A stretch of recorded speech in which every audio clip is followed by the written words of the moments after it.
Good morning, good morning. This is Scrapping Like a Lady. Of course, I'm on my way to work. And this lipstick is Sugar Plum. It is by e.l.f. It is $5. It's all that. I love it.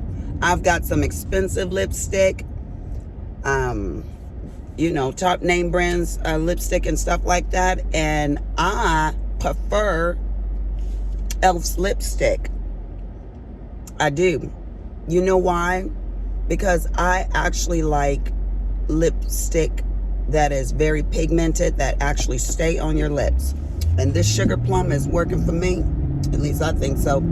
I like purplish color lipsticks, and I know now that I like orange. I'm gonna get some orange nails polish put on today. No, maybe I will, maybe I won't. I don't know. Don't hold me on that, because then you see me doing my diamond dot, you'd be like, she said she was going to orange. Well, I want to talk about something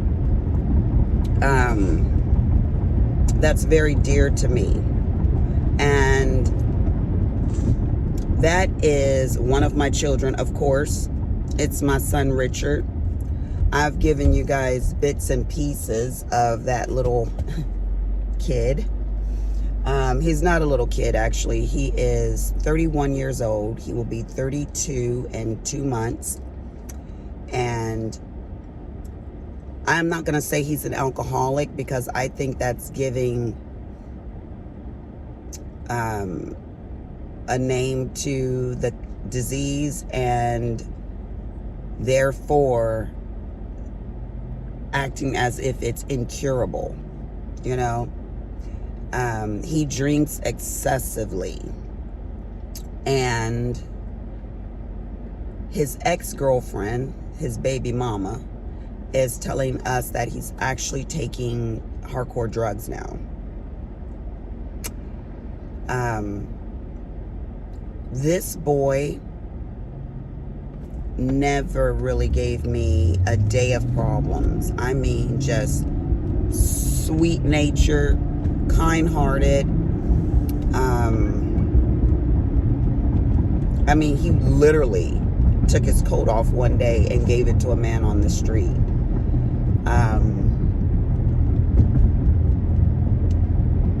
And then he came to my house, and it was cold out, and I'm like, what? And he was like, Mom, there was a man, he didn't have a coat, and he's homeless, and da-da-da-da-da. So anyways, all my kids are kind-hearted, but they get that from their mama, honey, because I believe that if you got something, whether you need it or not, you can always get it again. You give, so my kids are givers.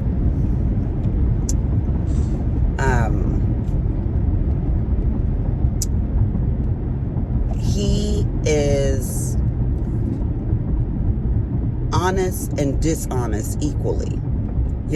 I could literally give the boy my bank card and tell him, Richard, get $100 out the bank and go grocery shopping or do X, Y, and Z.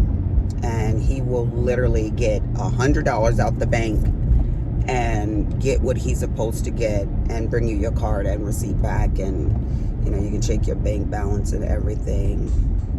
And, he's honest like that. But then he'll take your stuff, like he took a pair of earrings of mine, and they were very expensive, 1-carat earrings. And he's like, Mom, I thought they were just, diamond studs that you can buy at Claire's or some cheap place. I didn't know they were expensive earrings, And he lost the one that he took, so only had one. So, yeah. But his father, my ex-husband, was an alcoholic. His mother was an alcoholic. His father actually died from a drug overdose that was from medication. It was an accidental overdose, they said. But he did have drug problems with medication, but apparently he just took too much and didn't mean to. I guess that's what an overdose is, but I guess you can, well, no, I don't guess. I know you can overdose intentionally trying to commit suicide, but he didn't do that. But my son was injured in the military, so he gets a monthly stipend, I guess they call it, I don't know, from the military for the rest of his life. And I, last year, got him an apartment. I called a bunch of apartments. He's in Washington State. And I called a bunch of apartments, and I was like, this is my name, this is my information, and I want to get my son an apartment. I will pay the rent for 6 months. And the person that answered the phone on like my 10th call was the actual owner of the apartment complex. And we arranged everything, you know, and my accountant, she made the payments, you know, the first, last security. We got him into the apartment. He was so excited. And as always, he promised he's going to do X, Y, and Z, getting his life together, you know, yada, yada, yada. And I know he has good intentions, but of course, when you're an addict, those things don't work out. It just, you know, your addiction calls you and you do that thing, you know. So,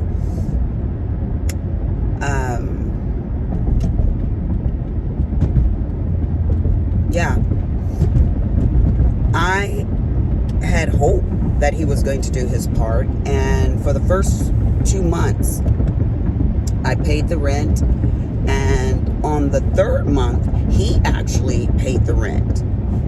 I was like, and on the 4th month, he gave me half of the rent money, and he hasn't paid it since then. And so the landlord contacts me, I contact my accountant, and she pays the rent.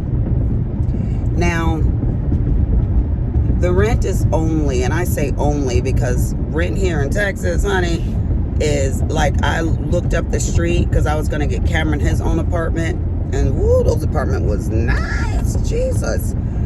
They were $1,600 a month, $1,626 or something like that. And cut my head off. And so Richard's rent is $735, which is still $735. You know how many diamond pieces I can buy with that? But anyways, don't let me digress. Don't let it happen.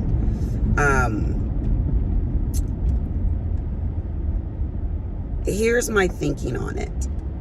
And I have to really think this through like every single month, because everybody, not everybody, but mostly everybody says, Lisa, you are enabling him. Now, mind you, this boy has already been homeless. He's already lived on park benches and, you know, things like that, slept under trees. He has zero survival instincts. I mean, this was, I won't say we were ever rich, but we do pretty well, you know, and he's just not used to having to get his grind on, you know, to survive. He's not used to that. He has no survival skills, you know. None of my kids do, to be honest with you. They do not, you know. If they want something, they just put in a little please and, you know, they request, and we just try to make it happen for them. We do. We love our kids, and I'm a giver, and my thinking is, if you have it, it's okay to love on your kids, you know, with material things sometimes, you know. Do we get them everything they want? Yeah, no, I'm just joking. No, not everything, but you know what? Our kids don't ask for too much. which is shocking. I mean, they do not. For Christmas, they're like, it's like a week before Christmas, and I'm like, tell me what you want, you know? They just don't roll like that, you know? The other day, Kim wanted a bed, and I was like, you know what? I'm paying your brother's rent, so hell, why not, you know? But, you know, I mean, they, you know, her daddy said, when I called her back, I was like, Kim, I sent you my credit card. And she was like, oh, daddy's already taking care of it. I was like, my bad. But I feel like I told you that I got to distribute my donuts evenly between my children, you know. So when I pay Richard's rent, I like feel obligated to do something for those other little bastards, you know. So, yeah. Okay, so here's my thinking on it, because I'm about to get to work and y'all ain't gonna get all of the gist of the story. My thinking is, one day he called me and these guys were chasing him, and it's 4 a.m, and he's like, Mom, and I'm like, Richard, you know, screaming for my baby, you know, not wanting these people to harm him, you know. And that was petrifying to me. It was like listening to your child get in an automobile accident and then it's silent, you know, and his phone hung up because he didn't have any battery life, and it was scary. And I could hear the guys, what up, you know, crazy people. So I never wanted to be put in that position again. And Willie's uncle was a bum and an alcoholic, and I guess they call them rollovers or whatever, where they go roll bombs or whatever, and they did that to him and he nearly died. I don't want that to happen to my baby, you know. And how guilty would I feel standing over his casket knowing that all I had to do was pay $735 for his rent. So not paying his rent is not going to, in my opinion, make him do better, because he'll just sleep in the park, you know. So that is my biggest problem in my life. Now y'all know about it. And again, my sister said, girl, why you put all your business out there, yada, yada, yada, yada? Because, you know what? Oh, Lord. You know what? I don't want you guys to think, oh, everybody got their crap together. No, everybody got their skeletons in the closet. Everybody has things that plague them, that bother them, that worry them. All of that stuff. Yes, I have a happy disposition. And yes, I'm going to go in here, love on my people. I'm getting off at 12:30. Today, and it's 10 o'clock, so I only got to work 2.5 hours. Yeah, y'all. And I changed out my front room yesterday because it needed a little bit of an update, and so I did that. Gave that stuff to my sister, and yeah, happy me. You know, I'm a happy person, but I still got crap. I still got things that happen to me. So I'm gonna go home. I'm gonna clean up a little bit more because I've been cleaning up. I told you guys I was going to do some stuff to my house, and I'm going to do that. And I'm going to show y'all and take y'all with me. But yes, people have crap that happened in their life. Yes, it makes me very, very sad. And yeah. Now, I don't allow him. I blocked him on my phone. You know, if I want to talk to him, I get in touch with his baby's mama, his ex, and she just lived down the street from Richard, so I work it that way. We are going there in 2 months, and so I will get to see him then. I got to prepare myself mentally. And when I say this boy is beautiful, just joking, y'all. No, he is beautiful. He is a very good-looking young man, but he's got demons. And my sister said she had a dream. My sister, she sees visions and have dreams and stuff like that. And she said, Lisa, I saw him praising the Lord with his hands up and everything. And I said, you know what, Lord, maybe he's going through this because he needs to talk to people that have addictions, you know, when he come out of it. Because I can't tell, well, I'm going to tell somebody, you should be doing that. Don't be putting that pipe to your mouth and doing all this there. You know, I can't talk to them because I don't have that problem. You know, they look at me like, please. But he can tell them about his dark days and even sleeping in the dang on cemetery, honey. Yes, I said it. He called me. I was like, boy, you a boo-boo fool. So, yes, that is my happenings. I actually have to call my accountant today and tell her to go ahead and pay the rent. And it takes me a while to process it because here it is. What is it? The 16th of the month, and that rent's supposed to be paid on the 1st. It takes me all of these days to get my mind made up to pay the rent for the next month. And then he said, the landlord said, this is the moratorium, I think it is. It's going to be up.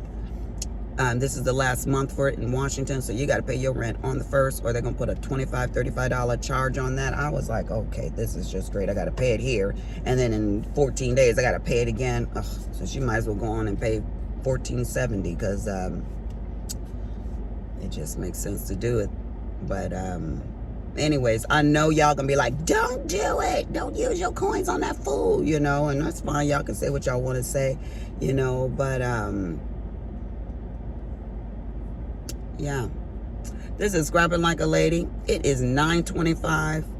I'm very, very late. I gots to go.